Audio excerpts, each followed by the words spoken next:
Yo guys, what's going on? It's Rose here, bringing you guys my fourth and final interview with coaches for the PPL.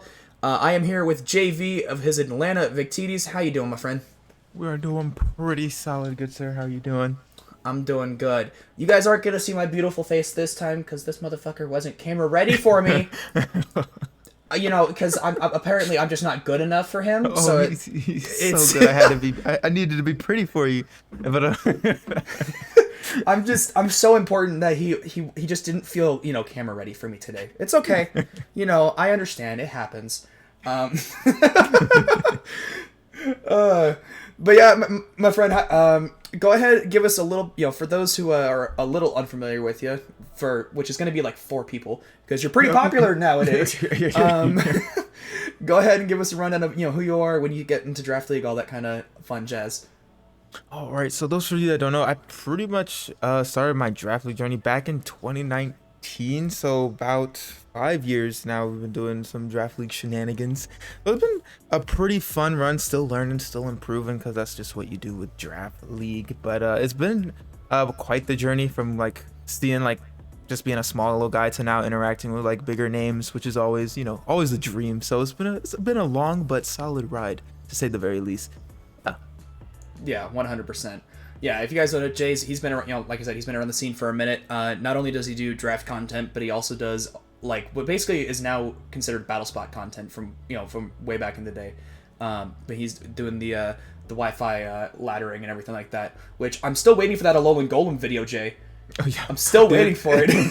There's so much stuff in the queue. It's just like I don't know if I'm ever gonna be able to get all the mods. Not ever.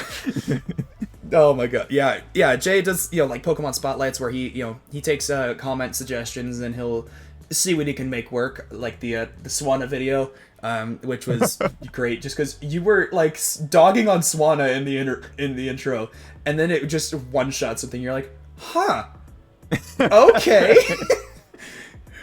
Swanna shut you up pretty quick. It was great. Yeah, I remember it was the Swanna Rain team. I remember that. But yeah, man, let's go ahead. So obviously, Atlanta Victinis. What is tell us the history of the Atlanta Victinis. Kind of like where you started, and kind of where Atlanta Victinis started, and where you from where you're at now. I got you. So, for those that don't know, I do currently reside in Atlanta, and my favorite Pokemon is Victini. So, hence, Jayvee, because my name is Jay, and then V comes from the Victini. So, boom, bada bing. Now you know the history of the name and also the draft league name and the team. But I started off just like doing, because I used to do Let's Plays, and now we moved into Showdown leagues, and then that's how the team was born. And then slowly but surely got into Wi-Fi battles, and then into Draft League, and then through Gen 8, good old Sword and Shield days with LAN, if you know, you know. But Oh god. it was those were the days we were able to get a couple championships in there, which were fantastic, great feeling. So now we're just hoping to in Gen 9 get the ball rolling, get some ships, because fortunately enough, we've made playoffs in a bunch of leagues. I think every league I've been in so far, we've either gone to quarters or semis, but we're still in search of that ship. So hopefully PPL will be able to do the dang thing. Oh yeah, for sure. And with the lineup that we have, that is a tall task. Just because the coaches we have for this season, it is a great roster. Tons of phenomenal battlers between guys that have been around for a long time and a couple of guys that they were around for guys like Vepsis. He was around for a long time, took a little bit of a break, and now he's coming back in. And I'm super excited to see what you're going to be able to do this season.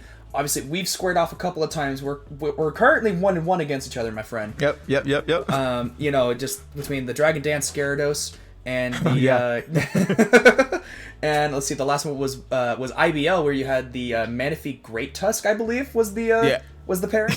It was indeed quite the yeah, that was indeed the pairing, man. That was oh man.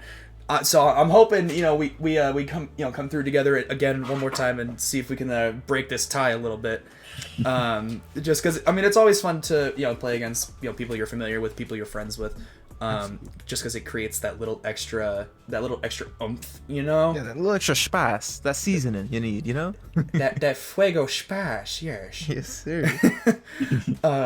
Which, it's always who's like, out of all the battles you've had before in the past, and all the ones you're looking for in the future, out of the ones you've had in the past, who would you say you've had like the most fun playing against, whether it was a win or a loss, someone where it was just like it was a phenomenal game. I would probably. This is actually a tough question on the spot off the top of my brain. Off the top of your brain dome. Off the top of the dome, I would probably say my good friend Migs, aka Galadite74. We've had a good amount of squabbles, and like a couple of them were championship matches. And I did lose to him in the finals, but it was like such a great match that I couldn't have even been upset, because it was just like a really, really cool match. And we always have like good battles in general that come very, very close to like where you have to like make those like really tough in the moment reads that can like either make or break a game. So like it's always fun, even though that stress is insane. But like when you win, it's great. Even through the loss, it's still good. So yeah, those are my favorites. Oh yeah, 100%. Whenever you kind of get forced into that, okay, if I do this and it works, I think I win.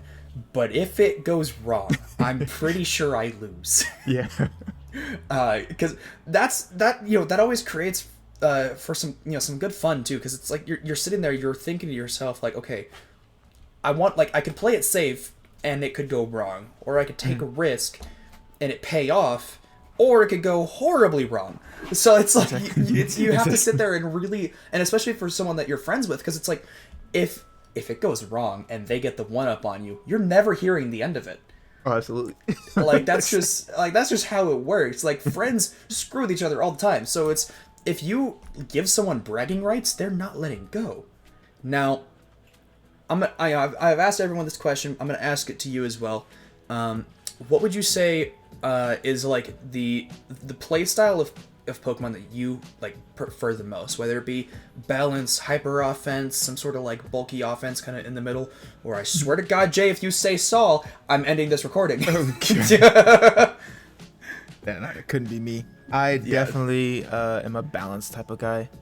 Yeah. Just feel like you get your best bang for your buck that way, because I just personally, even though like the times I have played hyper offense, it's been fun, but those times where it's like they have like something like those perfect counters, every once in a while you run into those like tough matchups, it's like you just get punished because you don't have anything that wants to take a hit.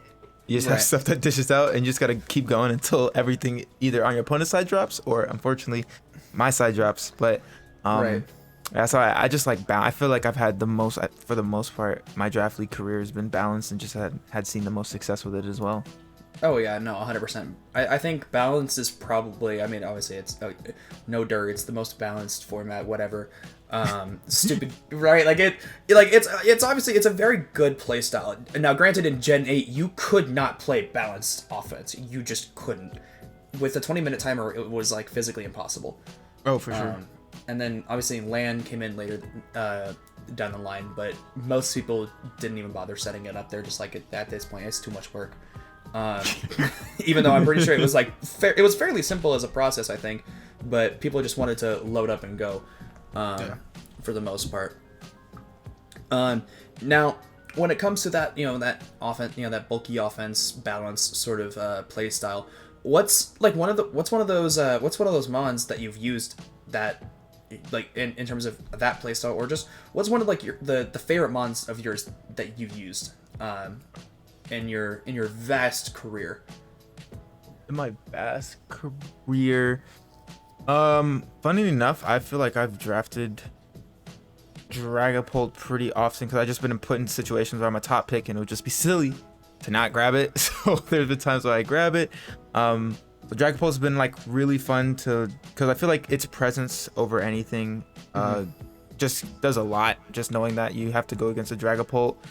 So that's really cool. And then using it as a pivot or even as an offensive breaker is really, really fun. I'd say this gen in particular, I've really enjoyed having Great Tusk, because I feel like it gives you so much roll compression. It's like spin, knockoff, offensive juggernaut, defensive juggernaut. It's like there's so many things you can do with Tusk. It's just so good. It's like one of my favorite mods that I've found. I've been able to draft a lot, whether it's just fell to me, not in the plan, and just well, I'm gonna go Tusk now because it's just you can't go wrong. I really, Right, like really old enjoy reliable. Tusk. Yeah, oh reliable for sure. Exactly, yeah. Like, we've all got our few of those. Mine actually, coincidentally enough, I think Dawn Fan is probably one of my, like, if I can go, if I need a ground type and I need rapid, I'm grabbing Dawn Fan, like, every time, because it's just it's so good at what it does. And it hits so hard. And I think that's the same thing with Tusk, is, like, it is such a nice glue piece, and like you were saying, it is a roll compression. It does everything you need it to do. It hits super hard, gives you that removal, gives hazard setting as well, knockoff for that disturbing or what's the disruption. Yeah. I mean, yeah, no, there's just so many, especially now with Gen 9. There's so many mons that have been introduced that kind of fill multiple roles, and I appreciate that, because it's like it's.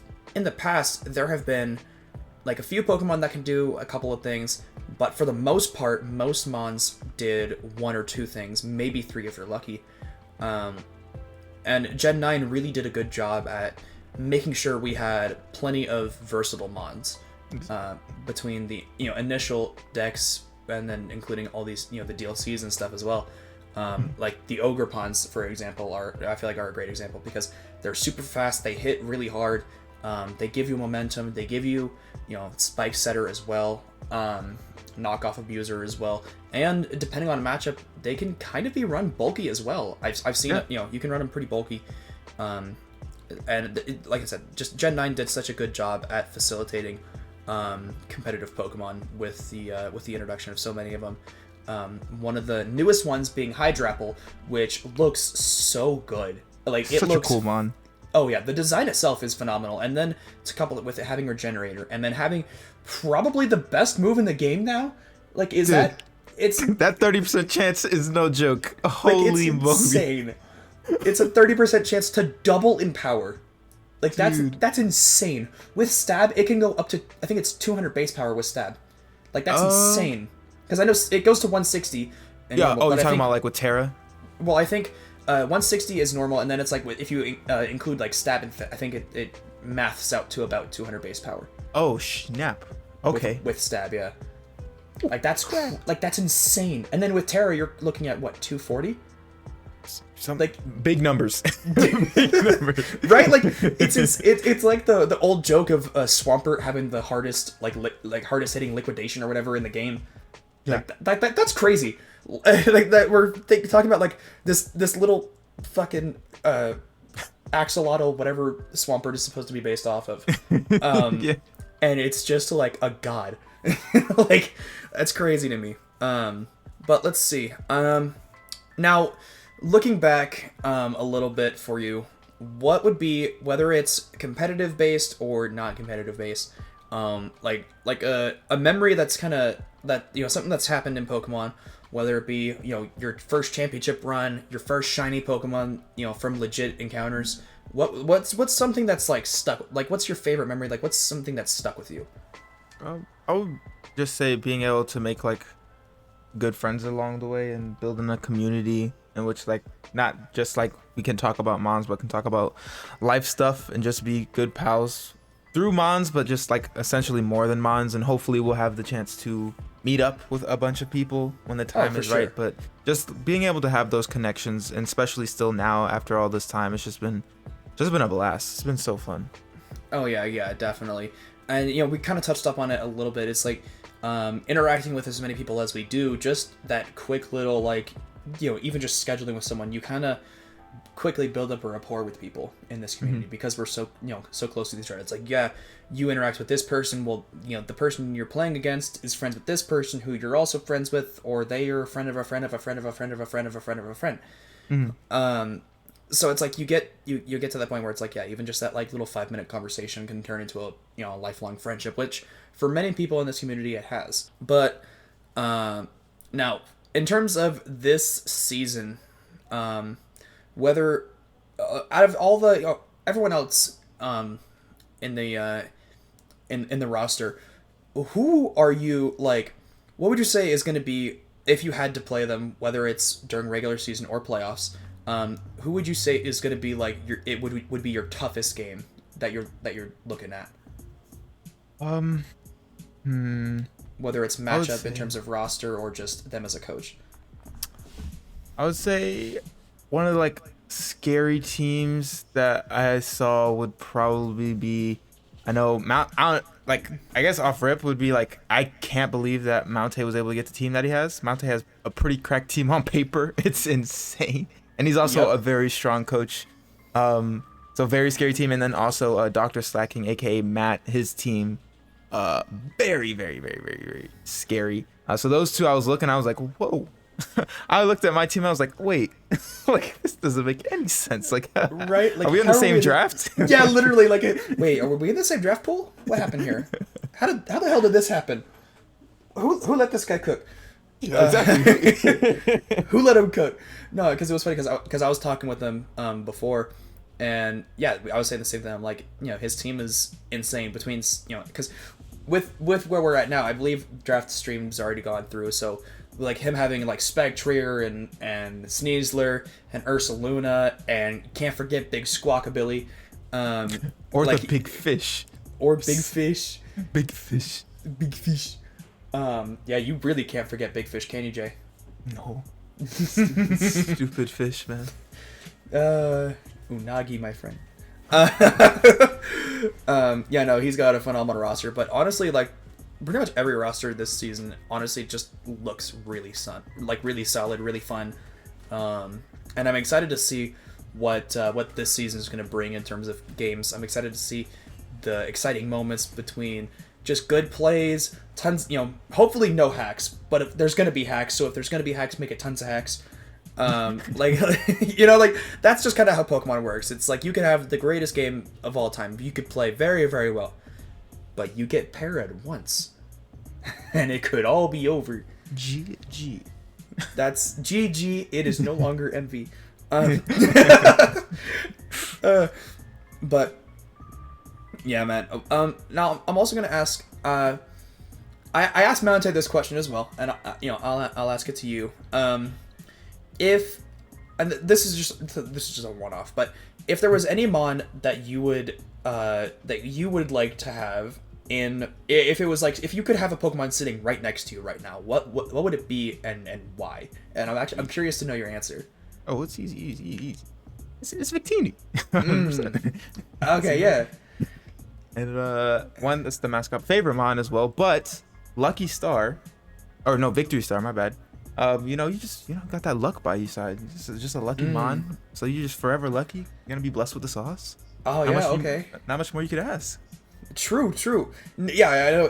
And he, cause see, we talked about a few different answers, talking about like Miraidon or Koraidon because they can take you anywhere you want to go, between air, sky, or air and sky. That's the same fucking thing. Air. Between they can fly, they can swim, they can just climb mountains like it's nothing. And that's why you never have to pay for gas again, which especially nowadays, that's a really deciding factor. I'll ask you. So a lot of the coaches, they have some friends that help are gonna be helping them out throughout the season, with doing prep and mocks and all that kind of fun stuff. Are you gonna be having any of that special help throughout the season, or are you gonna be all on your lonesome?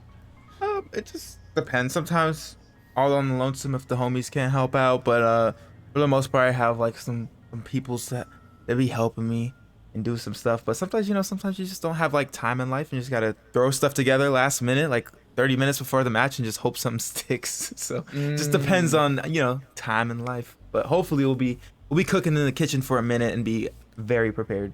Bro, let's chef it up, man. Let's run some let's run some scarfed Vikavolt.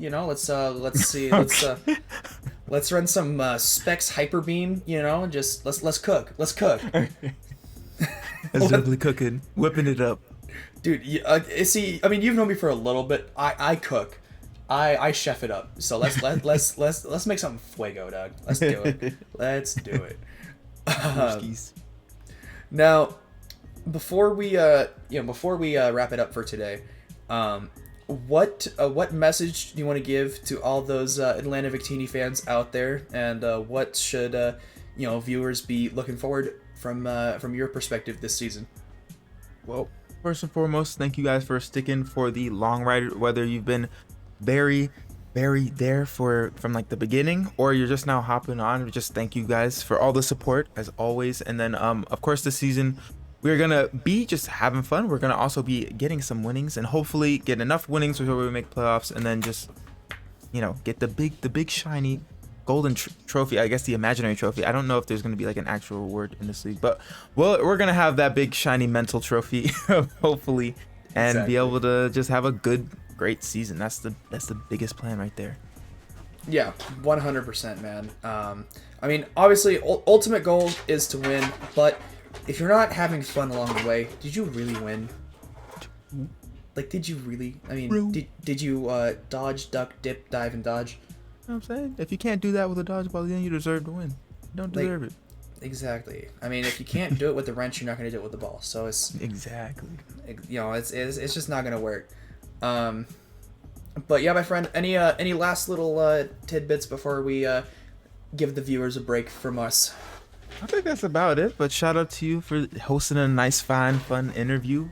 Shout out to Rose. Go show him some love. And yeah, that's about it. Yeah, man, go ahead. Both of our stuff's gonna be in the description, along with, I believe, all the other coaches and especially some of the other analysts and things. I am sorry if you heard my dog just go batshit for a second there. But go ahead, show everyone love in the description below. We really appreciate your guys' support, because without you guys, none of us would really be here. We'd all still be playing Draft League, but not to this scale. So we really appreciate you guys and all your hard-earned, just the support you guys have given us over the last, however long. It means a lot to all of us. So definitely a huge shout out to you guys. Huge shout out to Jack and Onesie and all the rest of the PPL mod team. And yeah, we're gonna go ahead and end off for today. Jay is gonna see you guys for his his draft analysis and his week 1 game. And I hope to see you guys again soon.